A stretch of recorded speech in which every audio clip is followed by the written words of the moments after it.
Steve Beckles Ebusua is one of the UK's leading professional and inspirational speakers. He's a trainer, a coach, author and the founder of a personal development business, and Steve is an expert in helping teenagers, undergraduates and graduates, I'm going to add to that, and grown folk, he just doesn't know, to overcome self-defeating beliefs and habits that can hold them back from reaching their full potential. He was the man who mentored the young people that were featured on the now award-winning campaign Barclays Life Skills Commercials, which aired throughout last year. And he's received recognition from the Times newspaper in May 2015, as well as being invited to host the Transformation Trust Rock Assembly Future Fairs at Wembley Conference Centre in July 2015. Since then, he has been a very, very busy man, and I'm very pleased to welcome Steve back to New Star Radio Studios. Hello, great to speak to you. How are you? I'm good. How are you? I'm good. Do you know, I'm just glad to be here. I was speaking at school a couple of weeks ago, and I was just telling them about it's just nice to be in an environment where there's just going to be so much energy, and I love talking to you as well, so it's going to be good stuff. Oh yay, yay, good, good, good. Now, Steve, you speak to hundreds, if not thousands of people each week. Yep. How do you do that? Do you know, it's really funny, and it's really interesting in this second section when we're talking about public speaking. I've realised it's all about yourself and what you've got to give, and I think I'm finding it more and more when I'm talking to people. Say, Steve, I want to do what you're doing. How do you do it? Blah blah blah. And you know, I read somewhere that life is a series of conversations. So we're speaking every single day. So it's not something you work on. It's something that you are. And what I'm going to be talking about is giving some tips in how to look at what you believe you can speak about, turn it into a business, and change people's lives, and more than that, make some money whilst doing it. Which is some good stuff. Now, do you know, it's funny because people will say to me, you just talk, and where does that come from? And you know, at first I wasn't sure, and I had to stop and I had to think about it, and I realised that I was really, really lucky in the sense that I remember sort of the first school play I did at school, and my mum saying to me, now if you're nervous, just look above everybody's head and you'll be absolutely fine. And as a teenager, because I actually wanted to be an advocate when I grew up, which I suppose I am in a sense, but a legal advocate. One of the things I did when I was at school was I got involved with public speaking and debating, and was part of the debating team, which then we sort of did local, national competitions, all sorts of things. And I realised that actually it was really good grounding for getting me used to just speaking to people, you know, which bad news if you meet me on the street and I randomly just, you know, start talking to you. Good news, you know, if you actually come to an event and want to hear what I've got to say. So my question to you is, you know, some people think that, you know, you have to be something or somebody special to have great speaking skills. What makes a good speaker? What makes a good speaker? Well, what I often say to people, and as I said, I'm coming across a lot of people that are saying, Steve, this 9 to 5 thing, I can't do it. I want to be a motivational speaker. How do I do it? First of all, it's just the word motivational. I don't like it anyway. I think I mentioned that previously. You did, you did. If you notice, I never said a word about motivation today.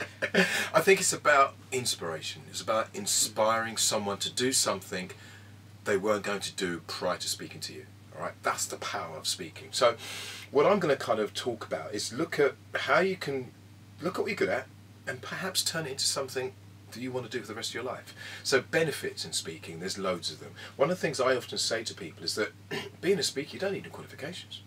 Which is good. Yeah, so all you need to do is speak. All right, so that's the first thing which I think is really important. No qualifications needed. It's low cost to get started. Okay, so that's another thing as well. So you don't have to say to yourself, oh, I need this. You don't. Can you speak? Yes, I can. That's the first and probably the most important thing. Yeah. Thirdly, and it's a real good thing, is the income.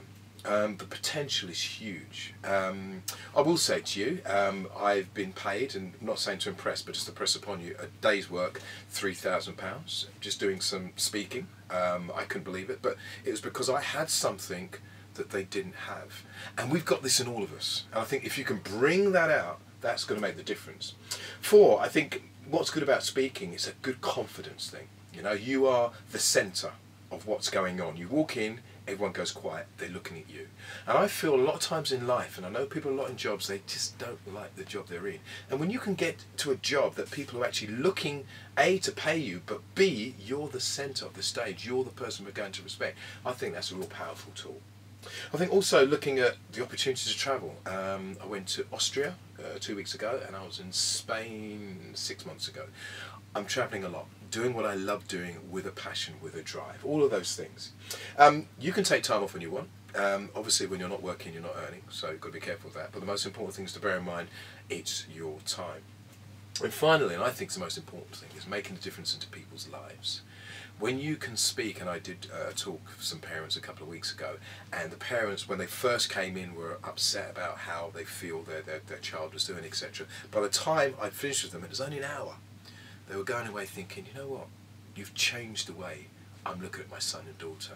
For me, you can give me 3,000, you can give me 6,000, you can give me 10,000. It cannot compare the value that I think I'd given to that parent.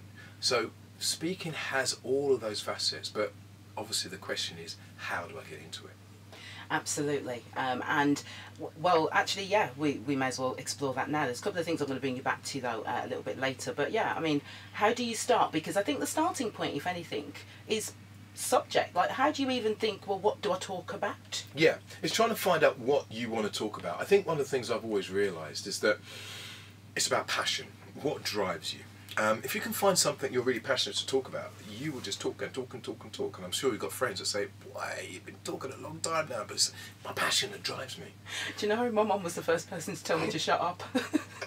So I understand that one. You understand it? Yeah. But once you've got that, what are you passionate about? Find that thing. And I know we're all unique. 7.2 billion people on the planet. You are unique. What's unique about you? What have you got a passion in?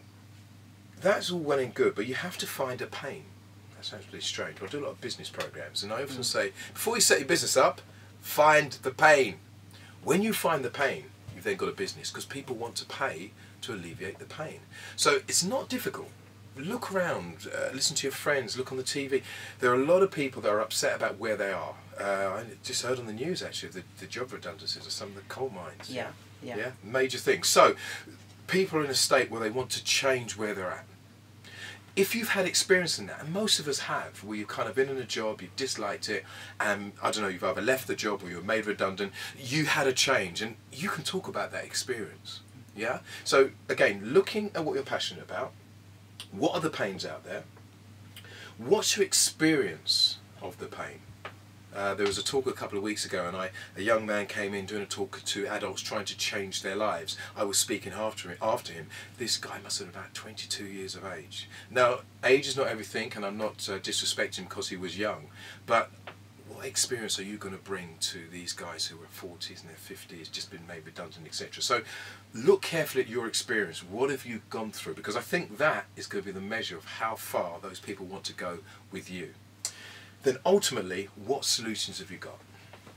What plan? How can you get them out of where the situation they're in to where you believe is going to make a difference for them?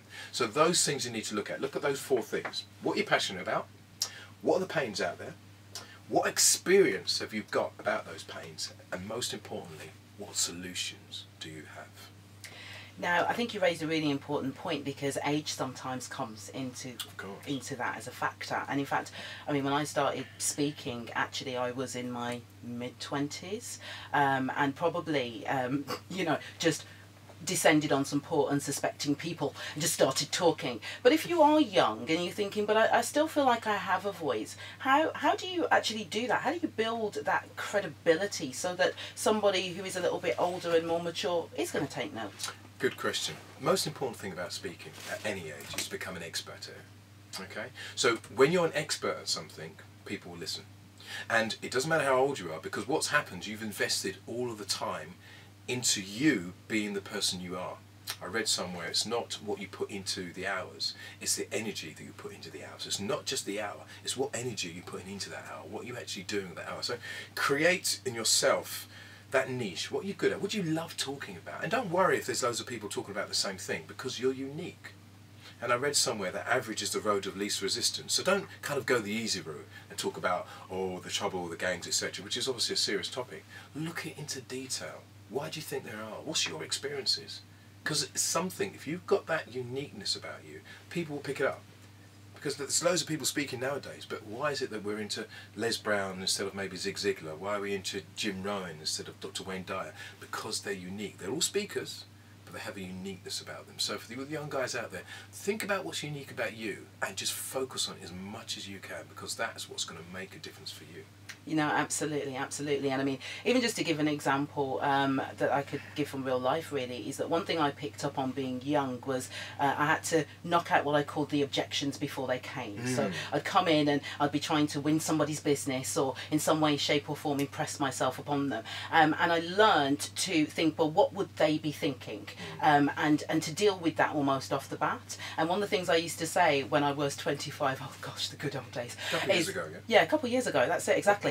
And what I used to say when I was like 25 or 22 or whatever is I used to say to them, listen, I only have 22 or 25 years life experience. However, when it came to business experience, for example, I've been in business since I was in my nappies. I grew up in a family business, I absorbed it. Everything I know is about that subject. So I might not know how to be a fantastic adult yet. I'm still learning and I'm still growing in that. But you talk to me about your business strategy and I can tell you that I will understand and I'll know. And I don't know, well, it worked. You know, it did get me through the door. It did mean that I was sitting on boards at 23. I was speaking to groups at 25, 26. It opened that door. So, you know, I'm with you when I say age isn't a barrier, but you do have to think about who your audience is going to be. It's very important. And one of the things I've realised as well is when you realise your audience, you're able then to change your banter, the way you focus and communicate with them to that particular audience. And once you're able to do that in different facets, you become a multi-talented speaker. So it's all about realising what you're special about, what's you're passionate about, what are driving you, what's going to make a difference for other people's lives. And as Zig Ziglar said, you know, as long as you help enough people get what they want, you will get what you want, but you have to focus on that. Great. Now, when we come back, I want to talk to you a little bit about your inspirations, and even as you mentioned, maybe some other speakers for people to be aware of, and also start to maybe think about some of the practical steps that people can take now to actually do what you're talking about and really find themselves, find their voice and find their passion.